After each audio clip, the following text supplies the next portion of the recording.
देशवासियों को होली एवं रामनवमी की हार्दिक शुभकामनाएं। मैं अवनीत कुमार, अवनीत फिजिक्स क्लासेस का निर्देशक।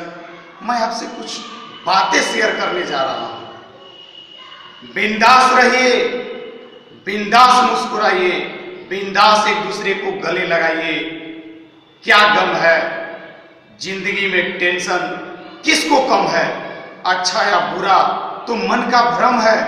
जिंदगी का नाम ही कभी खुशी कभी गम है। ये होली का त्योहार भाईचारे का त्योहार है। ये होली का त्योहार बुराई पे अच्छाई के जीत का त्योहार है। ये होली का त्योहार असत्य पर सत्य की जीत का त्योहार है। इस होली के त्योहार में द्वेष, आपसी द्वेष को भुला करके हम भाईचारे के साथ होली का त्योहार मनाएं। और हर एक देशवासियों के दिल में एक बात आनी चाहिए। मैं अपनी बातों को शेयर करना चाह रहा हूं, जो मेरे दिल में बातें आती हैं। मेरे तकदीर की कातिब मेरी सिर्फ इतनी पहचान लिख देना।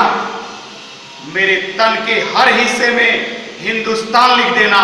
मुझे मंदिर भी प्यारा है, मुझे मस्जिद भी प्यारा है। कहीं पर राम लिख देना तो कहीं पर रहमान लिख देना।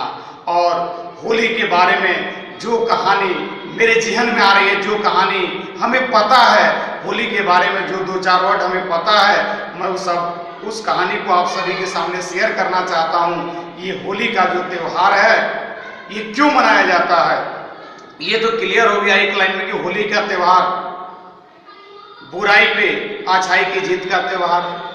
लेकिन इसकी एक पौराणिक कहानी भी है। और कहानी में ये है कि हिरण्यकश्यप के लड़के का नाम था प्रहलाद। और प्रहलाद एक साधु संत टाइप के आदमी थे। प्रहलाद जो थे वो हमेशा अच्छा कर्म करते थे। प्रहलाद अपने पिताजी के ठीक विपरीत थे, यानी हिरण्यकश्यप के ठीक विपरीत थे। तो हिरण्यकश्यप को ये बात अच्छी नहीं लगती थी। और हिरण्यकश्यप एक राक्षस प्रवृत्ति का आदमी था, जो हमेशा बुरा कर्म करना जानता था। वो यही कहता था हिरण्यकश्यप कि तुम अच्छा काम मत करो, ईश्वर को मत याद करो। लेकिन प्रहलाद ठीक उसके विपरीत थे। इसलिए हिरण्यकश्यप को प्रहलाद पे गुस्सा आती है और अपनी होलिका नामक बहन को, जिसको वरदान प्राप्त था कि अग्नि भी उसका कुछ नहीं कर सकता, अग्नि भी उसका कुछ नहीं कर सकती है, ये वरदान प्राप्त था होलिका को।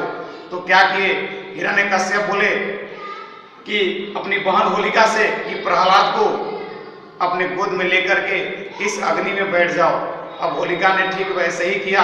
अपने भतीजे को लेकर के, यानी प्रहलाद को लेकर के अग्नि में बैठ गए।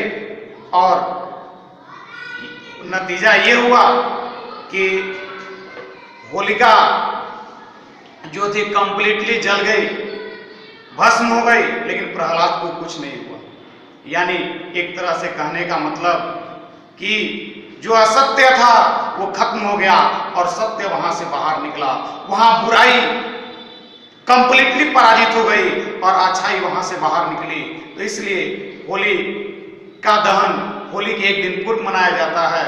और यही एक कहानी जो मुझे पता थी, मैंने आपके सामने शेयर करना चाहा कि होली का त्योहार भाईचारे का त्योहार है। इसे आपसी द्वेष को भुला करके, एक दूसरे को गले लगा करके, एक दूसरे को रंग गुलाल लगा करके मनाया जाता है। और आप सभी को पुनः होली की हार्दिक शुभकामनाएं। बहुत बहुत धन्यवाद। जय हिंद, जय भारत। और देशभक्ति के लिए मेरे दिल में जो बात आती है, मैं पहले शेयर कर भी चुका हूं, फिर मैं उसको बोलना चाहता हूं कि मेरे तकदीर की कातिब मेरी सिर्फ इतनी पहचान लिख देना। मेरे खून से मेरे माथे पर जन्म स्थान लिख देना। अगर कोई पूछे स्वर्ग के बारे में तो एक छोटे से कागज के टुकड़े में हिंदुस्तान लिख देना। मुझे मंदिर भी प्यारा है, मुझे मस्जिद भी प्यारा है। कहीं पर राम लिख देना तो कहीं पर रहमान लिख देना। ना मैं दौलत पर गर्व करता हूं, ना मैं शोहरत पर गर्व करता हूं। भगवान ने किया पैदा इसी हिंदुस्तान में, इसलिए अपनी किस्मत पर गर्व करता हूं। जय हिंद, जय भारत। बहुत बहुत बधाई।